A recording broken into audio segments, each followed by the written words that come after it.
मित्रों नमस्कार। शिव शिवा ज्योतिष एवं प्राच्य विद्या अनुसंधान केंद्र में आपका स्वागत है। मित्रों, अक्सर लोगों के मन में एक प्रश्न होता है कि जो लोग अधर्म करते हैं, पाप करते हैं, उन लोगों को धन भी मिलता है, सुख संपदा भी मिलती है, उनके सारे कार्य हो जाते हैं और सम्मान के रूप में वो देखे जाते हैं। लेकिन जो लोग धर्म के मार्ग पर चलते हैं, पूजा पाठ धर्म कर्म करते हैं, सच्चाई से अपना काम करते हैं, अक्सर करके वो लोग निर्धनता सहते हैं, दुख देखते हैं और समाज में उनका कोई खास महत्व नहीं होता है। तो बहुत सारे लोग इस विषय पर चिंतित होते हैं कि जो लोग धर्म कर्म करते हैं वो हमेशा अक्सर करके दुखी जीवन जीते रहते हैं, जबकि जो लोग पाप के मार्ग से धन कमाते हैं, पाप कर्म करते हैं, अधर्म करते हैं, धर्म से जिनका दूर दूर तक लेना देना नहीं होता, वही लोग सारी के सारे उन्नति को पाते हैं। तो इसका मुख्य जो कारण है, शास्त्रों के अनुसार इसका मुख्य कारण हर व्यक्ति का उनका पूर्व जन्मों के कर्मों के किए आधार पर पाप और पुण्य का जो फल होता है वो है। जब भी मनुष्य जो भी पूर्व जन्मों में कर्म किया है तो कुछ न कुछ अधर्म होता है, कुछ न कुछ धर्म होता है। इस तरीके से उसके जीवन में पाप और पुण्य का फल जो कि भाग्य के रूप में बनकर वर्तमान जन्म में आता है। इसका ईश्वर के यहाँ जो नियम है, जब भी कोई मनुष्य बुरा कर्म करने लगता है तो उसका जो भी पुण्य कर्म होता है वह उस मनुष्य के बुरे कर्म करने के बाद उसकी रक्षा के लिए उसका जो पुण्य कर्म होता है वह उसका जो झोली होती है वो खुल जाती है। ईश्वर उसके पुण्य कर्मों की झोली खोल देता है, जिससे कि उसके पुण्य कर्म उसको बचाते रहते हैं। इस कारण से जो लोग अधर्म करते हैं उनको जब तक उनका पुण्य कर्म संचित पुण्य कर्म उनके पास रहता है तब तक उनका कोई कुछ नहीं बिगाड़ पाता है। स्वयं भगवान भी, चूँकि उनका वो पुण्य कर्म है, इसलिए स्वयं भगवान भी उनके मार्ग में रोड़ा नहीं डालते हैं और उनके पुण्य कर्मों को नष्ट होने देते हैं।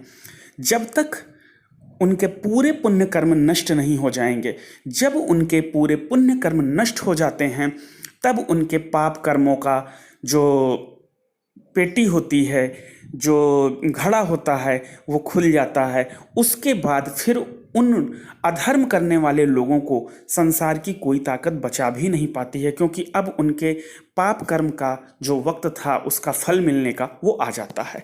ठीक इसी का जस्ट अपोजिट होता है, उल्टा होता है जब कोई अच्छे कर्म करते हैं। जब कोई भी अच्छा धर्मी पुरुष होता है, धर्म कर्म करता है, सदाचार चलता है, यज्ञ धर्म कर्म और सारे कार्य धर्म के नियम के अनुसार अपना आचरण करता है, तो उस मनुष्य का जस्ट अपोजिट उसके पीछे के जन्मों के जो पुण्य कर्म की झोली होती है, जो पाप कर्म की झोली होती है, वो ईश्वर खोलते हैं कि जिससे जल्द से जल्द उनका जो पाप कर्म है वो नष्ट हो जाए। इसीलिए उनके जीवन में तरह तरह की विपदाएं आती हैं, कष्ट आता है। ये सब उनके पूर्व जन्मों के जो पाप किए हुए कर्म होते हैं, उन कर्मों को जल्दी से जल्दी नष्ट करने के लिए ईश्वर ये झोली खोलता है। और जैसे ही उनके पाप कर्म की जो झोली है वो पूरी तरह समाप्त हो जाती है, पाप कर्म का जो फल है वो पूरी तरह खत्म हो जाता है, तो उन्हीं धर्म करने वाले पुरुषों को, धर्म करने वाले व्यक्तियों को उनके पुण्य कर्म का फल मिलना प्रारंभ हो जाता है। इसीलिए अक्सर करके लोग देखते हैं कि जब कोई बुरा कुछ करता है तो उसके साथ अच्छा हो रहा है, जब कोई अच्छा करता है तो बुरा हो रहा है। जब भी कोई पाप करेगा तो ईश्वरीय जो सत्ता है बिल्कुल अलग तरीके से उसका कार्य करती है। जब कोई पाप करता है तो उसका जो पुण्य कमाया हुआ पुण्य होता है वो उसकी रक्षा करना शुरू करता है, और जब कोई पुण्य करता है तो उसका जो कमाया हुआ पाप होता है वो उसके लिए रुकावट डालना शुरू करता है।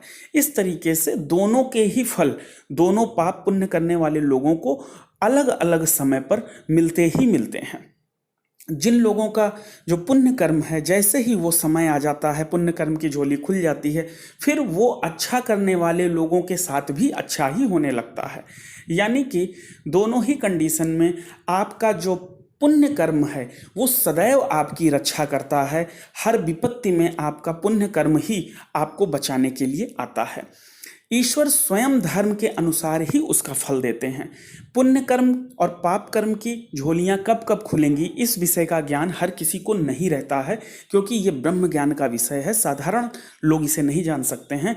इसी को जानने के लिए, ब्रह्म ज्ञान को ही जानने के लिए योगी, सिद्ध पुरुष, महात्मा दिन रात तपस्या में लीन रहते हैं इस विषय को समझने के लिए। फिर भी इस विषय को साधारण लोग नहीं समझ सकते हैं। ज्योतिष मात्र एक संकेत है आपके पूर्व जन्मों के किए कर्मों के अनुसार वर्तमान जन्म में कब आपका अच्छा समय आ सकता है, कब आपका बुरा समय आ सकता है, इसका मात्र एक संकेत है, मात्र एक संभावना है। वर्तमान जन्म में किए हुए कर्म, पुण्य और पाप कर्म, दोनों कर्मों का भी असर इस जो आपका पूर्व जन्म का जो फल होता है, भाग्य होता है, उसमें मिल जाता है और मिलकर वर्तमान जन्म में परिणाम आता है। एक बात हमेशा याद रखें, कोई भी किया हुआ कर्म का जो प्रतिक्रिया है वह निश्चित तौर पर होती है। उसमें भाग्य और कर्म दोनों जुड़ जाते हैं। जैसे किसी व्यक्ति के जीवन में अगर पूर्ण आयु का योग मौजूद है, इसके बावजूद वह व्यक्ति ये मान ले कि मेरे जीवन में पूर्ण आयु का योग मौजूद है और मैं अगर पहाड़ से कूदूंगा तो मेरी मौत नहीं होगी, तो ऐसा बिल्कुल भी नहीं होगा। वो पहाड़ से कूदेगा तो उसकी मौत होने के चांसेस बहुत अधिक रहेंगे। उसका कारण ये है कि उसके कर्म की जो प्रतिक्रिया है वो भी उसके भाग्य में जुड़ेगी।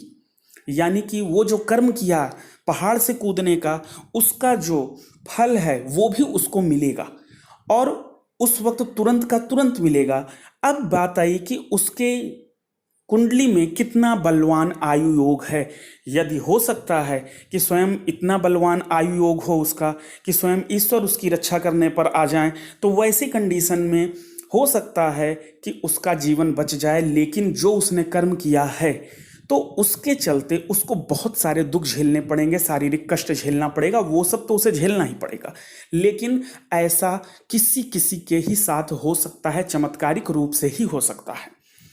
ऐसा हर किसी के साथ नहीं होगा, क्योंकि जो आप अपना भाग्य जानते हैं, जो आप अपना भविष्य देखते हैं जन्म कुंडलियों के माध्यम से, ये सिर्फ 70-80% तक सिर्फ संभावनाएं होती हैं। ये हूबहू वो चीज़ हो जाएगा, ये उस पर विश्वास नहीं करती हैं।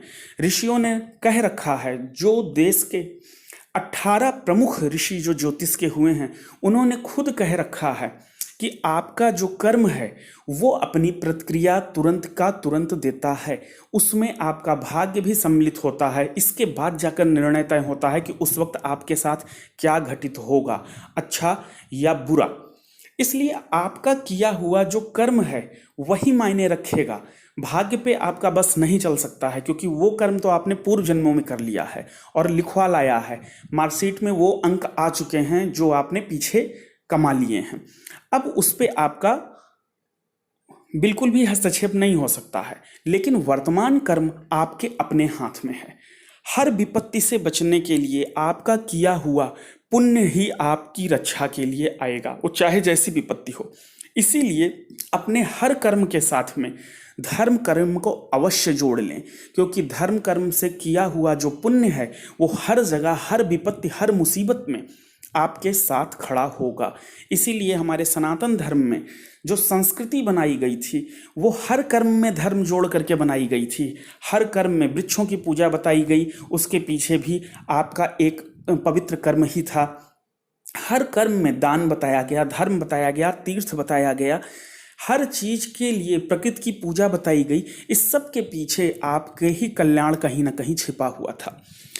आप अपना जो भी कर्म कर रहे हैं उस कर्म में सिर्फ इतना देखें कि इस कर्म से किसी को दुख होगा या सुख होगा।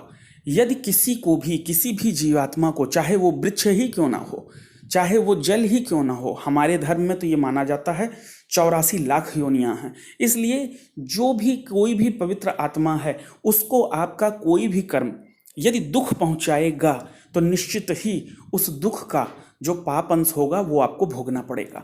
इसलिए सदैव जो भी कर्म करिए उस कर्म में धर्म जरूर देखते रहिए। धर्म अगर आप करते रहेंगे तो आपका जो पुण्य का पलड़ा है वो सदैव भारी बना रहेगा। और जब पुण्य का पलड़ा भारी बना रहेगा तो जब कभी भी विपरीत समय आएगा, विपत्ति आएगी, जो कि किसी को मालूम नहीं है कि कब ऐसा विपरीत समय आ जाएगा, कब विपत्ति आ जाएगी, तो उस वक्त आपका जो वो पुण्य होगा वही आपकी रक्षा के लिए, आपका धर्म ही आपकी रक्षा के लिए सबसे पहले सामने खड़ा होगा। और जब धर्म खड़ा होगा तब अपने आप आपके लिए जो भी अव्यवस्थाएं हैं, जो भी मुसीबतें हैं, उनसे बचने का कोई ना कोई मार्ग धर्म और आपका पुण्य आपके सामने आ जाएगा, चाहे जिस रूप में आए। बीमारी है तो डॉक्टर के रूप में आ सकता है, कोई और विपत्ति है तो वो किसी अन्य रूप में आएगा। मित्रों, आज के लिए इतना ही।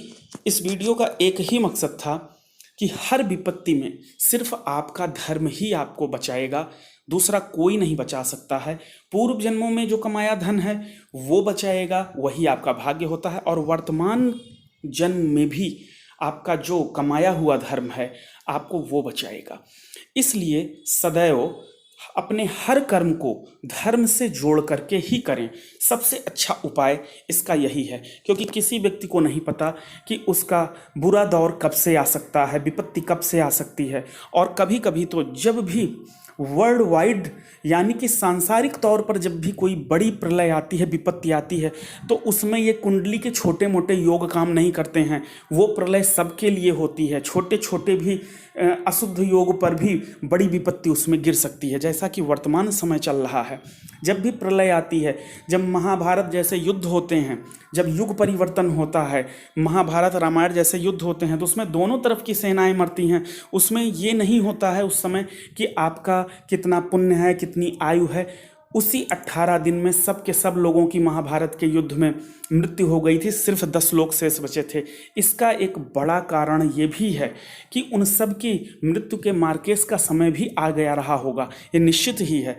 लेकिन जो लोग भी धर्म का पलड़ा अपना भारी कर लेंगे, उनको कहीं ना कहीं कोई ना कोई मार्ग मिलती है, सद्गति मिलती है, सद्बुद्धि मिलती है, रास्ते बनते हैं, स्वयं भगवान का सानिध्य मिलता है। कुछ भी ऐसा हो सकता है जो भी आपके लिए अच्छे से अच्छी व्यवस्था प्रकृति, कुदरत, ईश्वर दे सकता है, वह आपके धर्म के वजन के बराबर आपको देता है। यानी कि जितना धर्म किए रहेंगे उतना ही वजन के बराबर विपत्ति के वक्त धर्म आपकी मदद कर सकता है। धर्म आपने थोड़ा किया और मदद की बड़ी आशा रखते हैं तो ऐसा भी संभव नहीं है। ये प्रकृति पूरी तरह सौदागर की तरह है। आप जो कुछ प्रकृति को देते हैं, प्रकृति उसी को आपको रिवर्स करती है, लेकिन आपको अधिक रूप में रिवर्स करती है। एक बीज बोते हैं तो वो पूरे वृक्ष का निर्माण करके हजारों फल आपको दे देती है। इसलिए सदैव धर्म कर्म में लगे रहें। अपने हर कर्म को धर्म देख करके ही करें। अधर्म का खाया हुआ धन निश्चित ही विनाश का कारण बनता है। आज के लिए इतना ही। जय महादेव।